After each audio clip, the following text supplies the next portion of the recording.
Yes, people, what's happening? Welcome back to the channel and welcome to another live stream and another day, another signing. Chelsea have completed the transfer of Noni Madueke, the PSV Eindhoven and England under-21 winger, for a total package of around 35 million euros. So roughly 29 million pounds. Medical expected to take place tomorrow.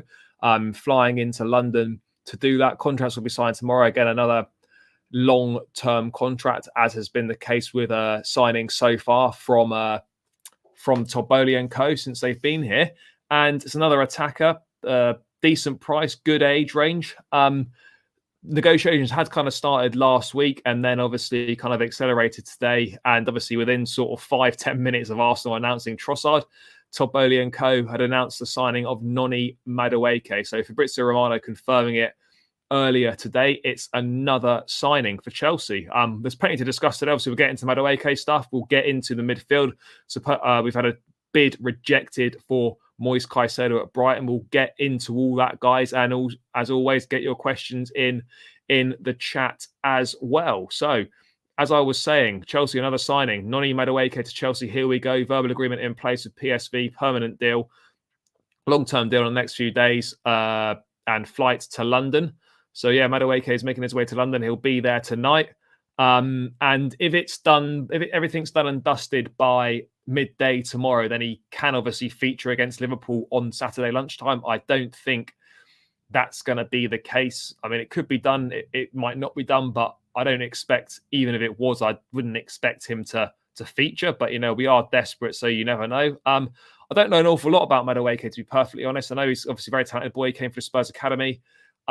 He's been doing bits out in Holland. Is not necessarily his goal and assist numbers, but his dribbling stats are very, very good. He's a direct winger. He's pacey. He takes players on. And interesting, quite unique that he's a left-footed winger that plays on the right. So it's something a little bit different. And, already you can see with the signings that are being made that, Torboli and Co. are looking to revamp this Chelsea attack, and they've pretty much already there in terms of signings. I mean, there'll probably be a few more, but at the moment, we've got Nkunku down the middle, possibly next season, Mudryk left, Madueke right. Could make Felix permanent as well, chuck him in there. Maybe another signing might come in, so already the revamped attack is taking place. But yeah, guys, let me know your thoughts on Madueke in the chat as I just get to a few more bits on him. It is, Fabrizio understanding that Madueke will land in London later this evening in order to undergo his medical test as a new Chelsea player. Contract will be signed on Friday. And PSV has obviously accepted all conditions of the deal. Probably be another 7.5-year contract with an option for another year.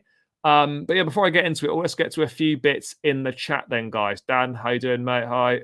KSI man, big up, bro. KSA man, even. We'll get onto the Caicedo stuff later. I don't think that's over necessarily. There has been a bid rejected with news just coming out very recently in the last half hour or so on that. Good price, not worth more than 30 mil. Do you mean Caicedo or do you mean Madueke? A good price to accept. Yep. 65 mil joke price. Look, we top midfielders are expensive. Caicedo is one of Brighton's most important players. They're not in a position where they need to sell. And that's probably the going rate for a first-team midfielder. And at 21 years of age, not just buying his ability now, you're buying the potential as well. And the potential with Caicedo is very high. So that does kind of factor into it. RC, big up. Looking like unthinkable going to happen. Arsenal win the league. Can't believe I'm saying this. And this is happening. Yeah, it looks like obviously Spurs are 2 up against Man City now. I think, if Arsenal were to beat United at the weekend, that's 11 points clear. I know we're coming towards the end of January, but even by Arsenal standards, surely they can't let 11 points slip. But you just never say never in football. You really don't know. But it looks like City seems to be falling apart here. But maybe that means maybe they'll win the Champions League this year. Maybe that'll be the year. City falling apart. Yep, City 2 down. Buying Haaland. I don't know. It's different. They got the 21 goals from him already this season, but obviously it forces them to play in a slightly different way. It's hard to quantify. It really is. Don't know anything about this signing. No, I don't know an awful lot about him either. DJD Live, big up. Yeah, Todd B is cooking. We are cooking something really nice at the moment right now. Yes, we're 10th in the table, and yes, we're struggling. But a win against Palace and the fact a couple of new faces through the door, it just lifts the mood of everyone. It lifts the mood of the players. It lifts the mood of the fans. And yes, we are struggling at the moment, but it doesn't really feel like that with these new signings coming through the deal. Not that keen on overspending on Brighton players. So if he played for someone else, it would be all right. He's a good player, one of their most important, as I said. And at the end of the day, Brighton are well within their rights to demand what they want for him. In essence, Noni can be on the bench against Liverpool. Yeah, he can be available for selection against Liverpool if all the relevant paperwork is signed off by midday tomorrow. So let's kind of wait and see what happens on that. Obviously, Mudryk can feature for sure, and we should expect to see his debut tomorrow. But in terms of Madueke, 2 new signings this month. I think there will be another signing this month, maybe 2. In terms of the first thing, but we've seen Mudryk come in, we've seen Madueke come in. I think a midfielder will come in this month. Now, I don't know whether we'll push a bit harder on Caicedo or not, but I'll get to that a little bit later on. Roll on next season. I know I shouldn't say that, but whole new attack. Yeah, whole new attack. As I said before, Nkunku, Mudryk, Madueke. So much better than what we've had in the past. So much better than what we've currently got, and it's a huge upgrade. It would be. Obviously we could chuck João Felix into the mix as well if we decide to sign him on a permanent basis. So the attack is definitely looking better. But as far as Madueke is concerned, I don't know an awful lot about him. I don't think many people do. I'll try and get someone on the channel that knows a bit more about Madueke. Whether I can get that sort of over the weekend potentially, it would be useful, because as I said, I don't know an awful lot about him. So let's kind of see what happens with him again. But we've got to be patient with these young players. Mudryk, 22 years of age. Madueke, 20. These are guys that are young boys coming in from leagues that aren't as good as the Premier League, especially the Ukrainian league. Yes, we've seen, obviously, Mudryk doing it at Champions League level this season in the group stage, where he's done very well. Madueke, again, similar. Decent in the Eredivisie. Clear talent there, but guys need time. They need time. So we've got to be patient with them. But it does look like the attack is revamping. So that's kind of not too much more to say on Madueke, other than, direct winger, pacey, skill, a little bit like Mudryk on the other side, direct, take players on. This is exciting times, attackers that take players on, dribble, make crosses, put balls into the box. We've been starved of this stuff, the basics from attackers that we just haven't seen. So yeah, I'm excited by this one. Another new player that I don't know much about. Looking forward to finding out more about him and seeing him put on a Chelsea shirt in the very near future, hopefully. Matthew, big up, bro. I hope we're not going into panic mode for a mid, but Benfica teammate of Enzo said impressed. Wouldn't be surprised if Chelsea come again. Yeah, look, Chelsea, there have been reports saying that, Chelsea may well come again for Enzo Fernandez, but if we are going to come again for Enzo, what? It's January 19th. We haven't got that long. So, Benfica will want a replacement as well. So the longer we leave it, the less likely it is to happen. And it would have to be the 120 million euros release clause up front, all in one go. We weren't prepared to do that earlier. We've spent more money now since then. I can't see how that changes. So for me, we might try and go back to the table with Benfica, but they're going to want to get a replacement in, and time is of the essence right now. So I really can't see that one happening. By the way, big up everyone in the chat. Keep smashing the likes on the stream, and make sure you subscribe to the channel as well, guys. I'm 20 subs away from 2.2k. Let's try and get there if we can. So every new subscriber helps. So if you're not subscribed, please make sure you subscribe to the channel. We want to get to 3k subscribers as quickly as possible. So every new subscriber helps. Nick, big up. See the talk on Twitter about getting a midfielder on loan. Yes, I have seen that, and I will get to that very shortly. Sell Oba, Ziyech, Dave, Loftus-Cheek, Mendy, and buy and enjoy. Totally improve the squad. Yeah, I think a clear out's definitely coming. There's been articles about a clear out. I think it's very clear that that is going to be coming. The amount of players that we've bought in, the squad's now very bloated. We're going to have to get rid of some of these guys. So, the likes of Ziyech, yep, Oba, yes, Dave, yes, Loftus-Cheek, probably most likely, maybe Mendy as well. We discussed the goalkeeping situation. There was a report from the Telegraph linking us with potentially a move for Brentford's David Raya. So we'll discuss that as well. But yeah, we definitely need to totally improve the squad. I mean, backup right wing back for James. For James returning, yeah, James back in training, which was great. Enzo, can't see it happening. Really can't. Never say never though. Trouble is, no one wants to be backup right back. No, I get that, but at the same time, it's not. Yeah, all right, it is kind of a backup, but we play so many games. We play in every kind of 3 days at the moment. Reece James is not going to play every game anyway. He's not going to start every game. Injury record's not been the best recently. Plus, there's 5 subs. There's multiple competitions. Someone that's coming in as a quote unquote backup right back is still going to see a lot of minutes. So, I think we've got to move away from looking at this as a backup position. Cassie on loan, I have seen that. I'll get into all this. Madueke, another direct player like Mudryk, who quick and beats players, what we've been lacking since Hazard. Yeah, agreed on that one for sure. We've certainly spent a lot of money so far. But yeah, Madueke is the next one through the door. So hopefully that deal will be official tomorrow. Medical tests taking place. Documentations need to be signed. But that's another exciting player through the door for Chelsea. And that, just having a look at, what Clearlake and Bowley have spent since taking over at the club and the players that they've brought in, it's definitely an exciting future. I mean, just on this graphic here, so far, as London is Blue podcast is saying, Bowley and Co are cooking something tasty and they're not done yet. It's Madueke in, Mudryk in, Felix in, Badiashile in, Andre Santos and Kunku, Datro Fofana, all in. And you just look at the profile of players we're signing. Young players, skillful, exciting talents, ones that, are hungry. They want to be here. They want to prove their worth. Excited to play for Chelsea.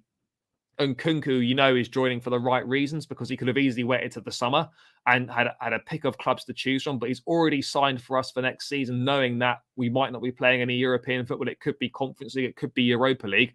But they're looking at the bigger picture. They're seeing the big project that is going on at Stamford Bridge. And there's no messing about here. So, you look at those names and you think, fuck, this squad's going to be really good in a few years' time. It's going to be something serious. And perhaps we could get close again to winning, to get close and ultimately win the Premier League again over the next few years with kind of this recruitment we've got going on, the exciting young talent we're going in, blending it with the experience we've got as well. So it's definitely exciting times ahead. Whilst we are down in the dumps right now, things are certainly on the up in that regard. So yeah, just some of the signs we've made there are fantastic. Good prices as well. I wouldn't look at it and think we've really overpaid for any of those players. I mean, agreed, Enzo would be the icing on the cake, but I just really can't see that happening, to be perfectly honest.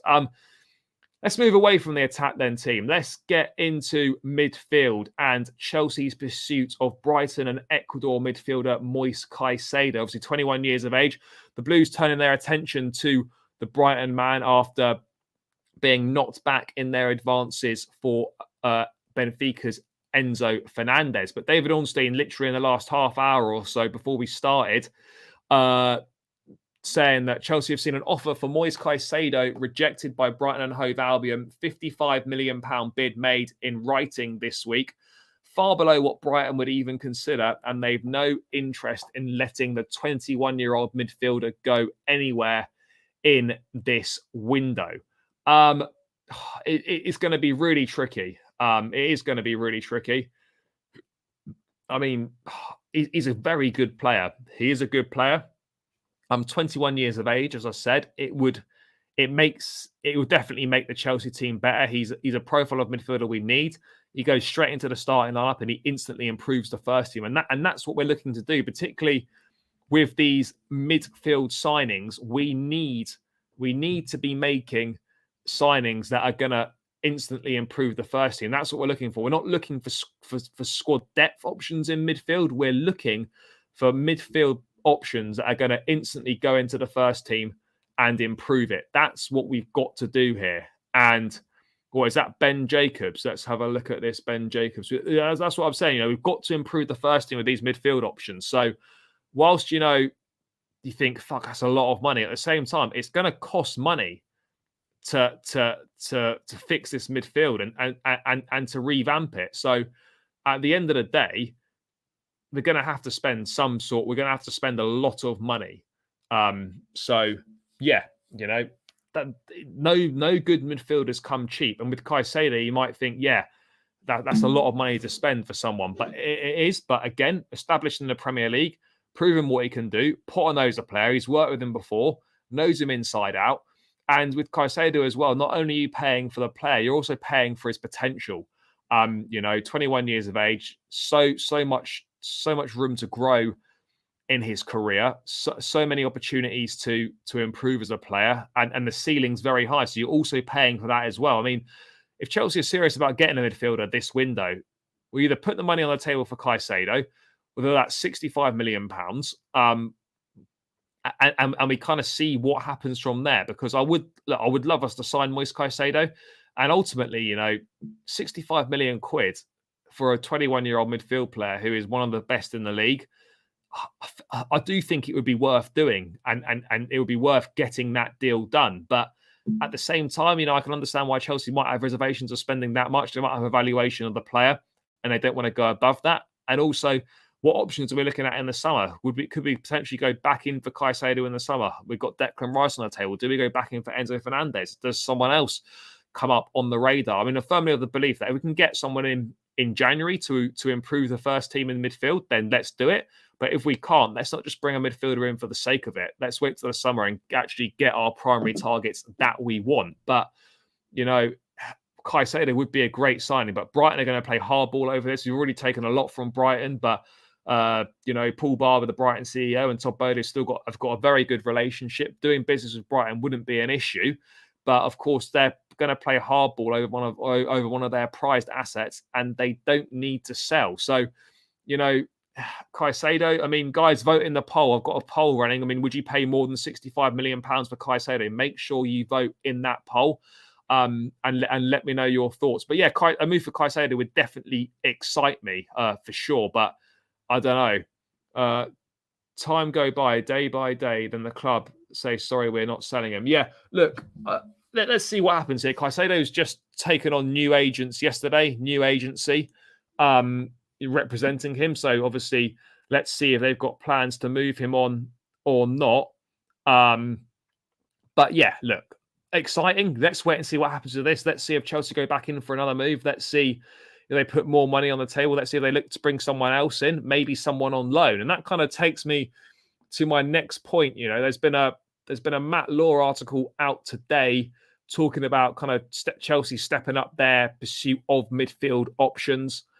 Let me just find it now. Yeah, here it is here. So Chelsea have been forced to consider other options after being told Moises Caicedo will cost more than £65 million. Chelsea stepping up their search for a midfield player, which is the key here. Let me just find the other part as well, where it went into some possible options that Chelsea could look at. This is it here. This kind of did surprise me a little bit.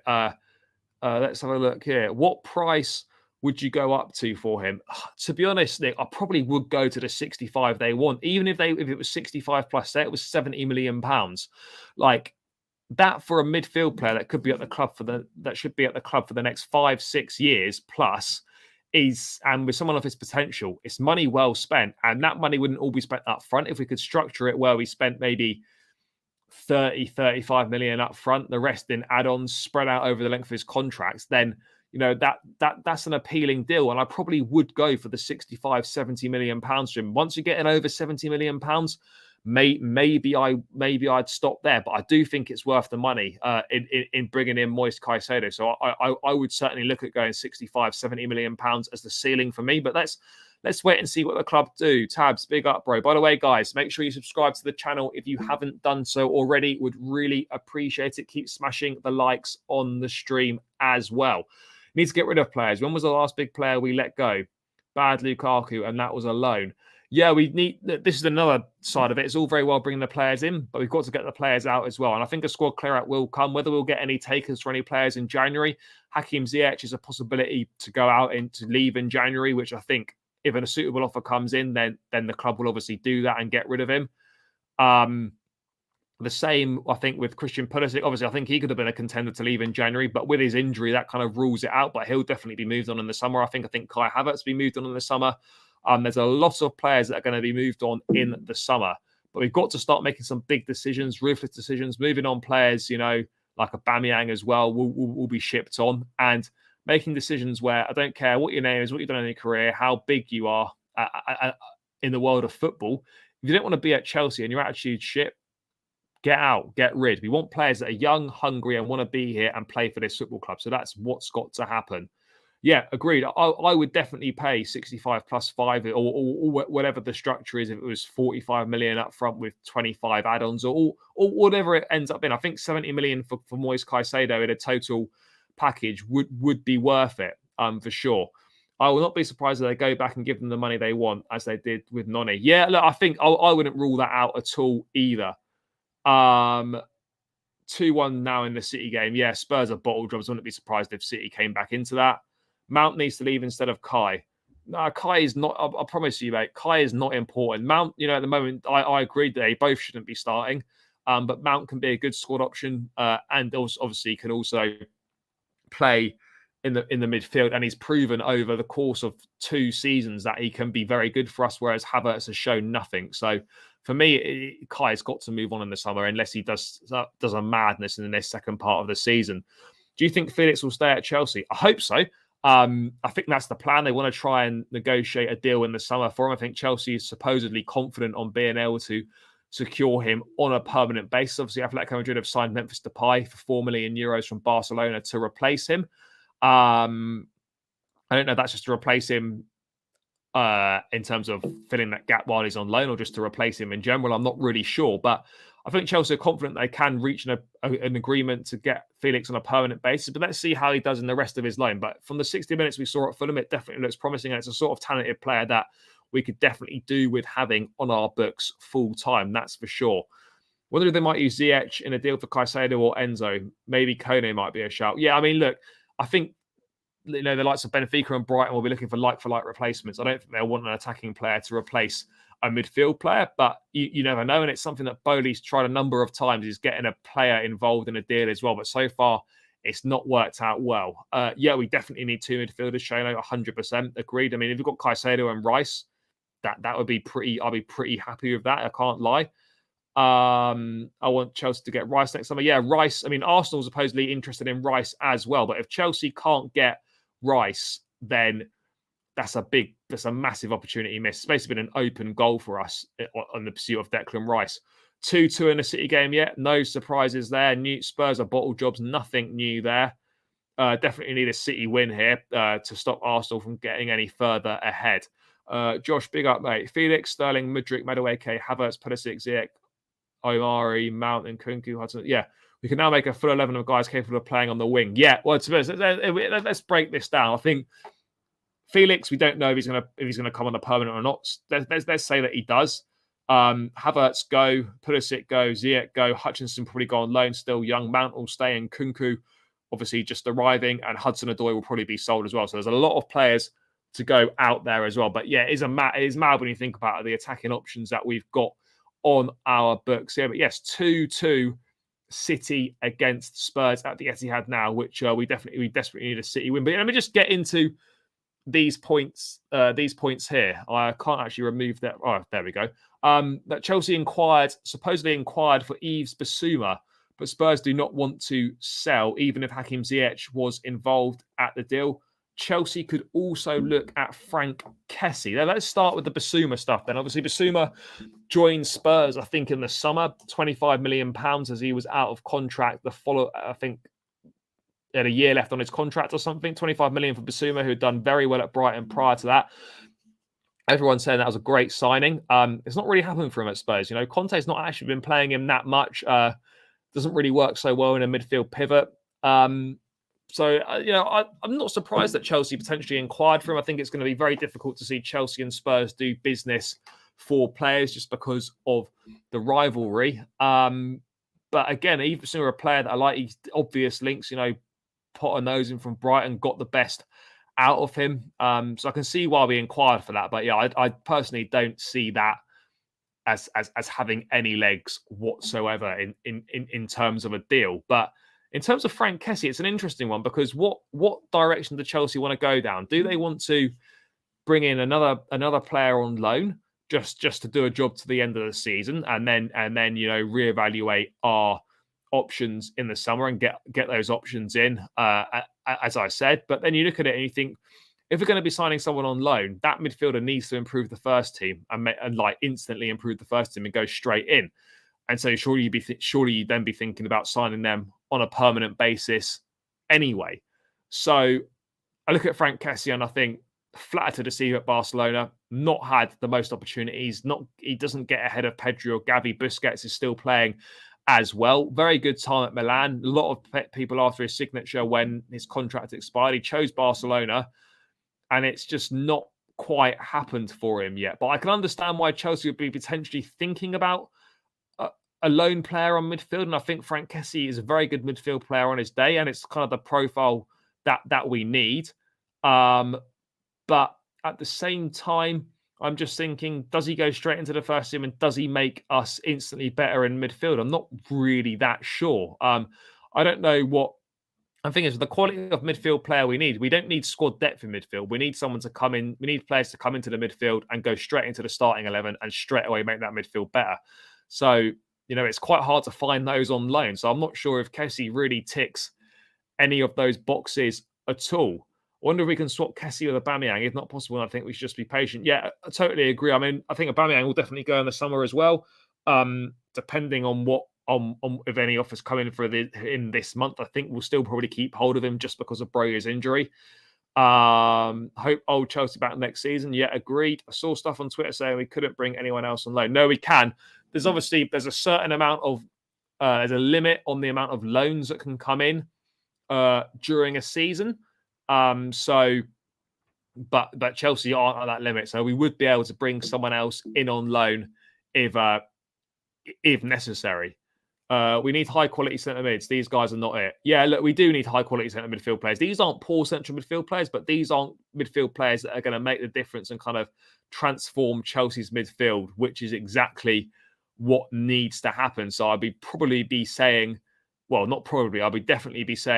to a move from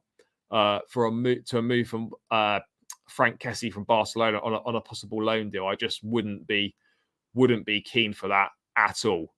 That's for sure. But let's kind of wait and see what happens with the with that, because again, I wouldn't rule out Chelsea looking to bring someone in on loan. Maybe it just depends how desperate we are, how much of a panic we think we're in. I think I've been very impressed with the owners in the window and kind of what they've been doing, other than signing Aubameyang, knowing they were going to sack Tuchel. That was a poor decision from them. But I actually think that given what they've done so far, I think they've moved really well with the signings that they've made, the quality they're bringing into the team. But I've been really happy with them, given that they're kind of learning on the job as well. And, we've been behind our rivals in terms of the sanctions and getting a head start on things. So, I mean, yeah, let's kind of wait and see what happens on that one. But then in terms of a right back as well, I don't really know. There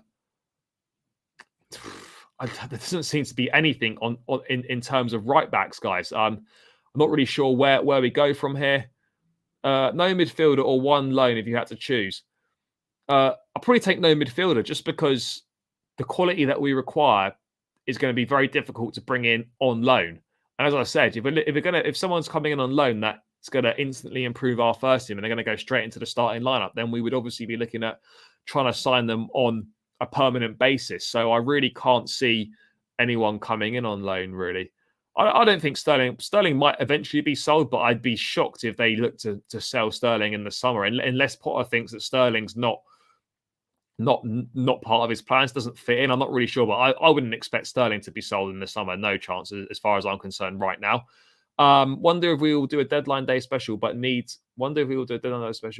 some mid in soon. Don't think we'll go right back cover as James is back in training. No, I'm starting to think unless the guys have got something up their sleeve, which is very possible, and you got to learn to never say never with Bodie and Clearlake in the market, such as the impact that they've made. But it looks like now with Reece back in training, with Chalobah playing at right back, we've still got Aspie. I think unless a very good option becomes available, then I suspect that we will continue with the current options we've got and address that in the summer, which has always been the plan. So I think, with the emergence, the option of Chalobah at right back as well, I think they might be looking at it and think, what, we may well have enough to kind of battle through to the end of the season. Reece James will be fit again soon. Let's just get to the summer and then we can really address those issues there. But it is interesting that there's been just nothing on any signings for a right back. There really hasn't. So, I mean, I think I don't really know. I don't really know what's gonna happen with that right back. But let's just wait and see. You can't rule anything out. But I would expect that. Yeah, it would be the summer. It would be the summer for a right back. In Martin is actually a left back. We've got plenty of those: Chilwell, Kukureya, and Lewis Hall now. But in some positive news as such, injury updates. Obviously, we have Reece James and Ben Chilwell back in training. Kante back doing some work on the grass as well. Not sure when any of those three are going to be involved on the pitch again. Kante, obviously, I think we're looking at March time still. Chilwell and James, I think, a lot closer. Maybe that Fulham game in a couple of weeks' time. I'm not really sure. Let's wait and see what Potter says in his press conference tomorrow. But Nathan Gissin confirming that Wesley Fofana is expected to return to full training with Chelsea in around 10 days' time. Feels like Fofana's been out for ages. It feels like we've barely seen any of him at all, really, since he's signed. We've seen a few appearances here and there. So that'll be like having a new signing as well. Fantastic young centre half, one of the best in Europe. So much potential. Him and Badiashile alongside each other. Eventually, when Thiago Silva calls it a day, there's some really exciting times ahead for Chelsea in those defensive positions. So yeah, Fofana expected back in training around 10 days' time. Probably be too early for him to feature against Fulham, but certainly West Ham away on the 11th of Feb could be one to earmark as Fofana's return to the Chelsea setup. Jake, big up. Charlie, thoughts on Enzo fee? I'm surprised Chelsea doesn't go for those release clause. The reason why Chelsea don't want to go for the release clause is to do with FFP, with cash flow. Basically, with a release clause, you have to pay the full amount up front, and that obviously doesn't look good on the books. So 120 million euros, whilst it would be a good price for Enzo, I don't think that would be considered overpaying or anything. At the same time, it would that would all have to be paid in one go, and that's not good for the books and it's not good for FFP. Whereas if you pay, the stuff that we're doing with Mudryk and whatnot could be worth 100 million euros eventually, but it's spread out over the cost is spread over the 7.5, 8 years potentially that is going to be here. Makes it much cheaper, makes it better for the books. Plus 30 million of that fee is add-ons, and also then the base fee for Mudryk is 62 million. So that's basically why we can't go, why we're not going for Enzo, because the release clause has to be paid in full and it all has to be paid up front. What about getting a proper DM on loan until summer, then getting quality ones to try different formations this season? Again, maybe. I personally wouldn't do it. I mean, Zakaria should be back soon, hopefully, as well. I think we can get by. I don't think there's much point bringing a DM in for 6 months, because realistically, what's that really going to achieve? Because if they're not part of the plan for the next few years, is there any point bringing a DM in for 6 months and then them going on at the end of the season again? I personally wouldn't do that. 3-2 City, no surprises there. Spurs doing Spurs things, and obviously, I guess you could say City doing City things as well. And this is a big turnaround for City. To be 2 down at home to Spurs and then to get back to 3-2 is quite some turnaround. But yeah, Spurs obviously, I'm glad that City are winning, not just because it gets a loss for them, but it also means that Arsenal don't get too far ahead in the league. A Bam Bang Ziyech RLC to go. Yeah, Ziyech and Loftus maybe to go by the end of the month. I mean, there is interesting Conor Gallagher and Loftus-Cheek from the likes of Newcastle, maybe potentially initially on loan. I'm not really sure, but I think it's clear that in Conor Gallagher, Chelsea have got kind of an asset that they can sell for probably around the £40 million mark. So, yeah, let's kind of wait and see what happens with that. But I don't know what will happen with outgoings this month. I'm not sure how many there'll be. Maybe one or two at absolute most. I think the big clear out is really going to be happening in the summer. Nope, Spurs never do disappoint. You are right there, guys. You are right. Spurs never disappoint. I'm really not sure. I don't really know what their situation is, whether they're back in full training or what's going on. Maybe the bench. I really don't know. Let's wait and see what Graham Potter says in his press conference tomorrow. Let me just check if there's anything else going on, guys. Otherwise, probably seems like a good point to round out here, having talked about most of the transfer news at the moment. Yeah, it doesn't seem to be too much going on. I think Jake was on about a different Enzo, cheaper one. I don't know of a different Enzo. If someone could maybe inform me about that, I wasn't aware that there was a different Enzo that we might have been looking at. But yeah, guys, thank you so much for tuning in. As always, just a brief one tonight to bring you up to speed with obviously new signing Noni Madueke, the rejected bid for Moises Caicedo, and just a bit of transfer news in general. Thank you so much for tuning in as always. Make sure you smash the likes on the stream. Subscribe to the channel on your way out if you haven't done so already. We'd really appreciate you subscribing to the channel, guys. If you're new around here and you've not subscribed, please do click that button. We need to get to 3,000 subscribers as quickly as possible. Thank you all for tuning in. Please make sure you subscribe, as I said. Smash the likes on your way out. I'll be back tomorrow with a great guest for the Liverpool preview ahead of Saturday lunchtime's kickoff. So yeah, enjoy the rest of your evening. And guys, I'll catch you again tomorrow. Up the Chelsea.